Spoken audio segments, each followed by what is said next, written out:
Здравствуйте, дорогие друзья! Я рад вас снова приветствовать на своем канале. Движение у нас по улице Бутырская. Движемся мы в сторону центра города. В этом сюжете, в эту прекрасную погоду, мы с вами сделаем очередную нашу поездку по Москве.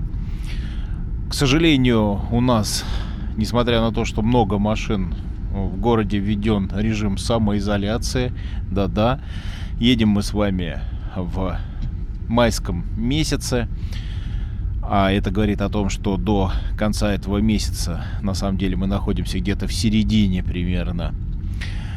Есть еще время, когда нужно соблюдать этот режим, но тем не менее люди по делам едут, городские службы убирают, поливают город, и у нас с вами будет такая возможность понаблюдать за тем, что происходит в этот режим. Также не на каких-то словах, а на реальных фактах на все это дело посмотреть. На пешеходов, сколько их, на транспорт, который движется, как мы, в сторону центра, ну и в противоположную сторону, в сторону Московской кольцевой автомобильной дороги и далее за город. Добрались мы уже практически до Савеловского вокзала. Он у нас относительно нашего движения будет по левую руку. Соответственно, вы просили рассказывать о том, какие станции метро нас окружают. И здесь, с левой стороны, ну и практически с правой, у нас станция метро Савеловская. Впереди появилась Савеловская эстакада. Вы видите, по ней движется тоже транспорт. Это у нас третье транспортное кольцо. Но мы с вами будем уходить на улицу Бутырский вал. Она у нас относительно нашего движения уходит направо. И здесь мы сразу повернем на, еще раз скажу, Бутырский вал. И будем двигаться в сторону Белорусского вокзала по самой по Бутырскому валу. Москва набирает свою силу, распускается зелень. Вот так вот выглядят майские денечки. Честно говоря, соскучился давно, и по сюжетам ситуация не давала записывать эти прогулки. Но вот еду и так же, как и вы, наслаждаюсь всей этой красотой, чистотой и зеленой Москвой. Уже многое распустилось в городе, и улицы прям так и зовут, манят для того, чтобы по ним походить, погулять. Напомню, что много мы с вами сделали в разное время суток и разное время года зарисовок. Для тех, кто вновь подключился, напоминаю об этом, что канал как раз о Москве и то, что происходит в городе. Уже большая у нас есть библиотека. Обращайте внимание на подсказки, которые выскакивают в правом верхнем углу. Постоянные зрители уже знают о них. И это, как правило, те сюжеты, которые расположены вблизи тех мест, в которых мы с вами проезжаем. И здесь мы тоже делали с вами много разных прогулок, как и на автомобиле, так и пеших. Я, конечно же, с удовольствием приложу одну из вечерних прогулок. Ну и буду ждать обязательно ваших комментариев и вашей поддержки. Добрались мы, уже впереди появляется у нас Тверская Ямская первая улица. Она же является основной. Она будет относительно нашего движения поперек. Вот вы уже там машинки появились, видите. Мы с вами развернемся на противоположную сторону, уйдем под эстакаду, под мост. Ну и с противоположной стороны будет у нас площадь Тверская застава. Также вот видно, памятник уже появился Максиму Горькому. Мы сейчас к нему подберемся. Значит, площадь Тверская застава, она расположена напротив Белорусского вокзала, который вы сейчас увидите. Вот так вот он уже появился из туннеля. Вот так вот мы его видим. Очень красивый. В вечернее время он прям сияет. Некое напоминание того, что 9 мая, праздники. К сожалению, в этом году мы с вами не сделали сюжеты. Сейчас на эту тему вернемся. Вот так вот выглядит как раз площадь Тверская застава и памятник Горькому. И выходим мы на первую Тверскую Ямскую улицу, которая, как вы уже знаете, как я рассказывал, переходит в дальнейшем в Тверскую, основная улица. К сожалению, 9 мая, ну и также в преддверии майских праздников в этом году сюжетов не удалось сделать, а как вы уже привыкли к тому, что мы делаем с вами многие зарисовки, как готовятся к параду, что происходит в это время на улицах.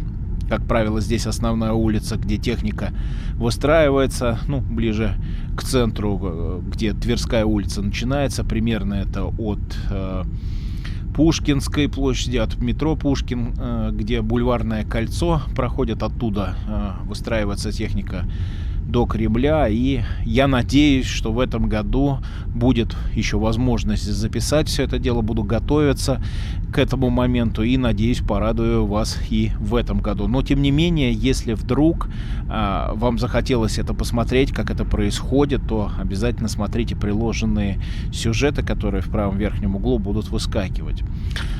Итак, движение у нас уже по основной улице в сторону центра. Впереди у нас будет это площадь Маяковского, соответственно, метро Маяковская. Здесь под нами проходит Садовое кольцо. Ну а впереди у нас будет как раз станция метро Пушкинская, там же и станция метро Тверская, а также рядом располагается метро Чеховская. Поперек будет проходить Бульварное кольцо, по которому мы тоже делали некоторые зарисовки. Я обещаю, в этот режим самоизоляции мы сделаем тоже проезд по нему. Вот как раз появился у нас памятник Пушкина, ну и по левую руку это будет Страстной бульвар, ну а на правую будет от нашего движения Тверской бульвар, и мы обязательно запишем с вами поездки. Конечно же, малолюдно, конечно же, пешеходов меньше, машин не так много, но они, тем не менее, есть и вопросы какие-то жизненные, необходимые. Люди пытаются заниматься ими. С правой стороны мэрия, с левой стороны памятник Юрию Долгорукому, и видно какая-то атрибутика. Не так город подготовился, потому что не было празднования. Ну, я надеюсь, что это мы с вами еще увидим. Впереди появляются стены Кремля. Поперек у нас вдоль этих стен проходит улица Охотный ряд. Соответственно, на перекрестке мы будем уходить налево, ну а с правой стороны у нас будет Маховая улица. Уйдем мы с вами на улицу Охотный ряд. Вот туда Маховая улица, Манеж, Александровский сад. Это все не работает в настоящее время. По левую руку у нас Дума, с правой стороны гостиница. Также мы увидим, что происходит на площади перед Большим театром. Вот так вот все это дело выглядит. Вы видите это все. Также здесь недалеко расположен станция метро Охотный ряд, Театральная.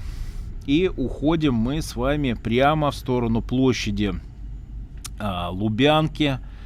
У нас будет с вами Театральный проезд.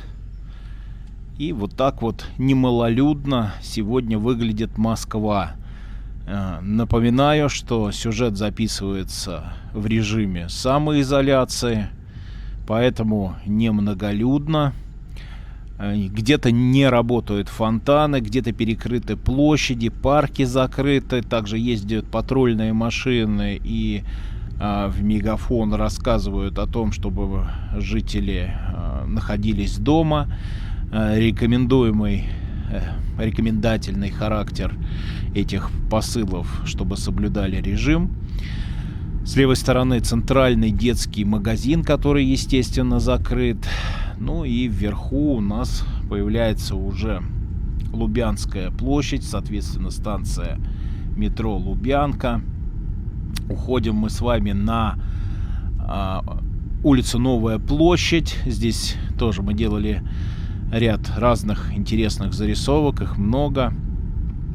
Политехнический музей, отреставрированное здание по левую руку от нашего движения. И выходим мы уже в сторону станции метро Китай-город.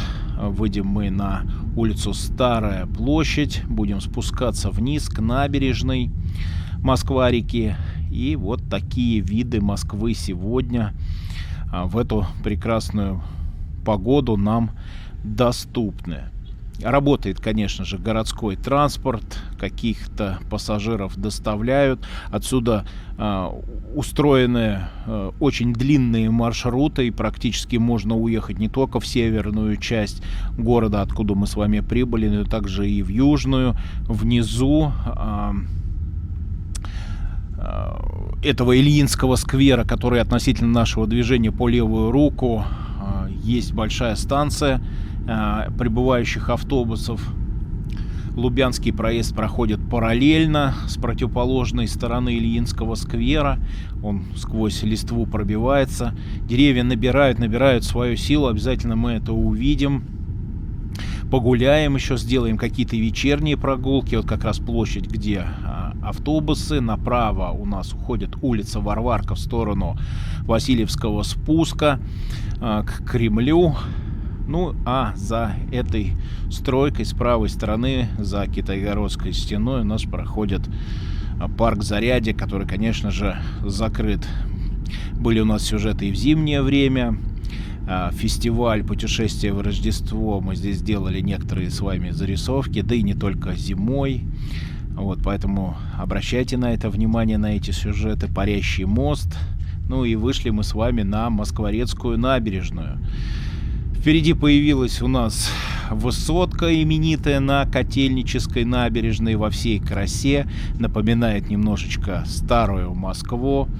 Большой Устинский мост переброшен перед ней. Это прекрасное место, с которого можно последить за воздушной частью парада. Рекомендую настоятельно, если будете, приходите. Вся техника пролетит над вами. По левую руку у нас Яуза. И вот такие виды в сторону Москва-реки отсюда доступны. Котельническая набережная во всей своей красе, противоположная сторона набережной. И все вот в таких нежных, теплых тонах нам с вами отсюда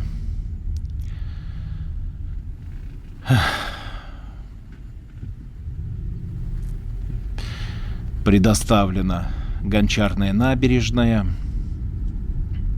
Ну и, конечно, впереди большой Краснохолмский мост появляется, по которому мы тоже с вами неоднократно проезжали, делали зарисовки.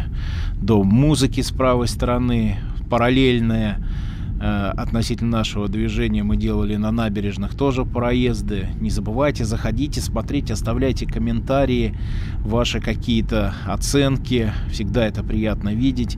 Ну и вот в этом месте я в очередной раз скажу вам свое традиционное «но пока-пока». Я продолжаю скучать и ожидать тех самых моментов, когда позволят нам власти выйти на улицы, сделать очередные сюжеты, поделиться с вами. Ну и буду продолжать ждать от вас комментариев, вашей поддержки, ваших лайков. Не прощаюсь с вами. До скорого, до нового сюжета.